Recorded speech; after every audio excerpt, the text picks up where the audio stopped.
Assalamualaikum warahmatullahi wabarakatuh. Perkenalkan, nama saya Manda, si dosen cilik dari Fakultas Ekonomi Universitas Garut. Saya ucapkan selamat datang di video e-learning untuk mata kuliah Kewirausahaan Digital. Di pertemuan pertama kita kali ini, saya akan coba untuk memberikan gambaran mengenai apa itu kewirausahaan digital, apa urgensinya kita mempelajari mata kuliah tersebut. Oke, so let's get started.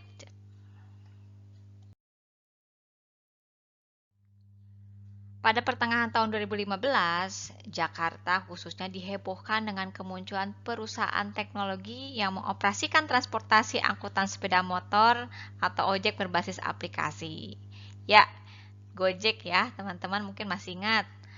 Kemunculan ojek online saat itu menimbulkan pro dan kontra di tengah-tengah masyarakat. Di satu sisi, keberadaan ojek online mengancam lahan pekerjaan ojek konvensional atau opang ya, ojek pangkalan. Namun, di sisi lain, aplikasi ini membantu masyarakat untuk mobilitas sehari-hari dengan lebih efisien.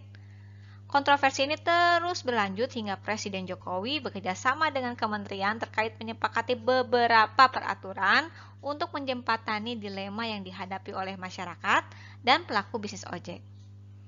Belum lama ini, Asosiasi Pengusaha Peritel Indonesia atau APRindo mengeluhkan lemahnya daya beli masyarakat yang berdampak pada gulung tikamnya beberapa toko retail berskala nasional.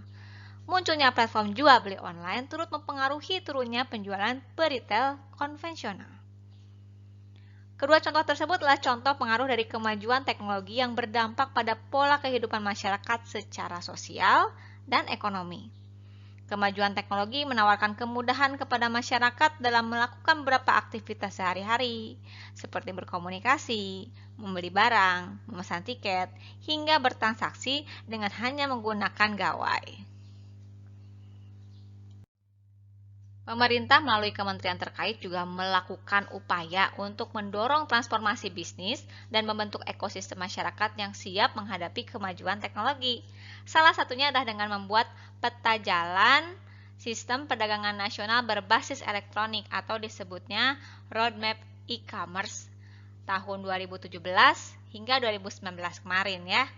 Nah, peta jalan ini juga secara resmi dijadikan peraturan presiden nomor 74 tahun 2017 yang diharapkan mempercepat perkembangan sistem perdagangan nasional berbasis elektronik. Usaha pemula atau kita bilangnya startup ya, pengembangan usaha, dan percepatan distribusi logistik yang terintegrasi. Pemerintah Indonesia melihat adanya potensi ekonomi Indonesia yang bertumpu pada usaha mikro, kecil, dan menengah atau UMKM. UMKM itu menjadi penyelamat Indonesia dari inflasi dan krisis global. Dalam 5-6 tahun terakhir, kontribusi sektor UMKM terhadap produk domestik bruto atau PDB meningkat dari 57,84% menjadi 60,34%. Dengan kontribusi besar yang diberikan UMKM pada negara, pemerintah pun mendorong UMKM menuju digital atau disebutnya Go Digital, guna semakin memperluas jangkauan pasar pelaku UMKM. Kementerian Komunikasi dan Informatika Republik Indonesia secara khusus menargetkan visi ekonomi Indonesia 2020 atau tahun ini sebagai The Digital Energy of Asia dengan target pertumbuhan transaksi e-commerce nggak main-main loh, sebesar 130 miliar US dollar. Keren!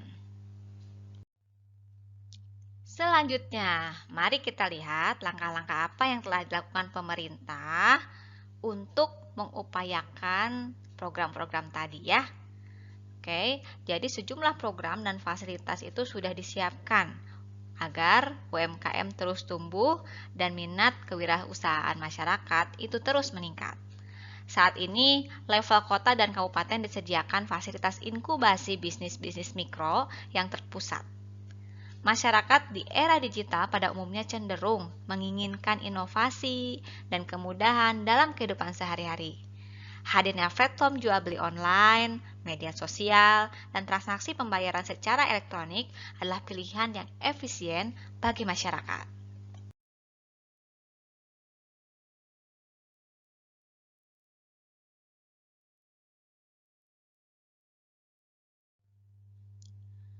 Kalau dilihat dari data juga, pertumbuhan e-commerce meningkat pada tahun 2017 seiring tadi ya, penetrasi internetnya juga semakin tinggi. Tahu nggak penetrasi pengguna ya? Pengguna internet di Indonesia per Januari 2017 itu sudah mencapai 132 juta orang atau 51%. Wah.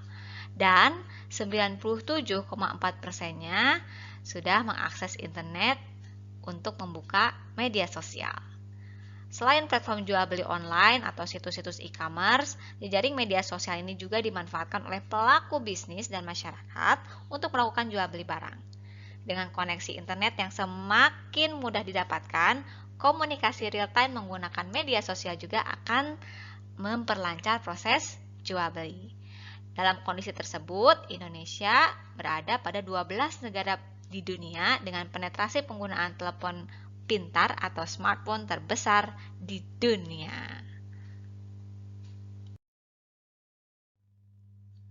Para ahli yaitu Chayapa dan Cheng Lu menyebutkan bahwa ada beberapa faktor sih yang mempengaruhi keputusan seseorang untuk berbelanja online.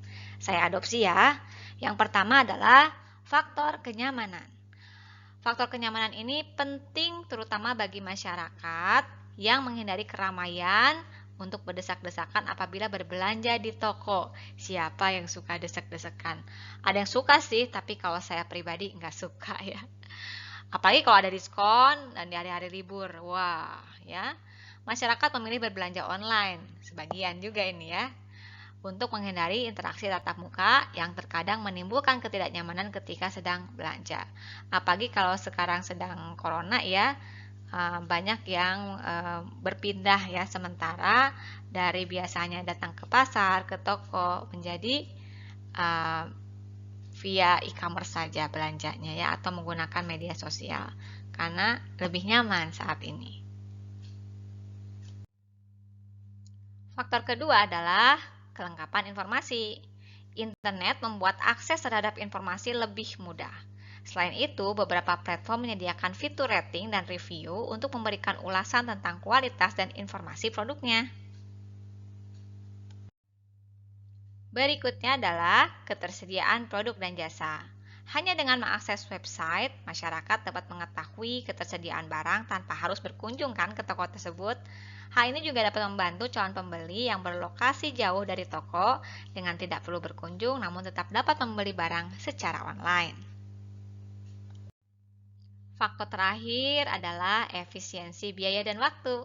Beberapa website, contohnya eBay, menawarkan kepada calon pembeli harga terbaik dengan membandingkan harga di beberapa toko sekaligus.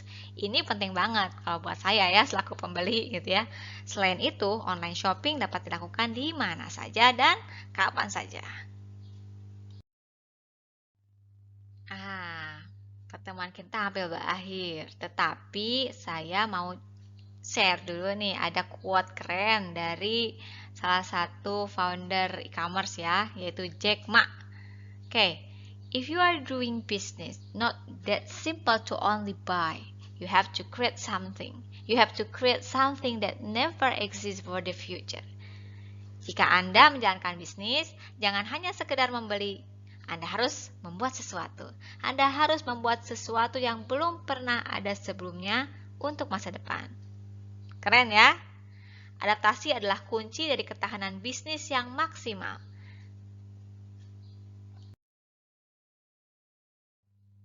Kenapa dinamakan kunci? Dalam beberapa jurnal terdapat istilah yang namanya creative disruption, yaitu konsep yang menjelaskan bahwa teknologi lama akan tergantikan dengan teknologi yang lebih baru. Pola ini membuat tuntutan untuk terus menjadi kreatif dan inovatif menjadi sebuah pilihan yang tidak tergantikan, termasuk dalam memahami pola bisnis yang terjadi di Indonesia. Dengan adanya fenomena pertumbuhan startup, e-commerce, dan media sosial, masyarakat harus beradaptasi supaya tidak mengalami disruption ya disebutnya, dan ketertinggalan dalam mengejar kecepatan zaman. Setuju?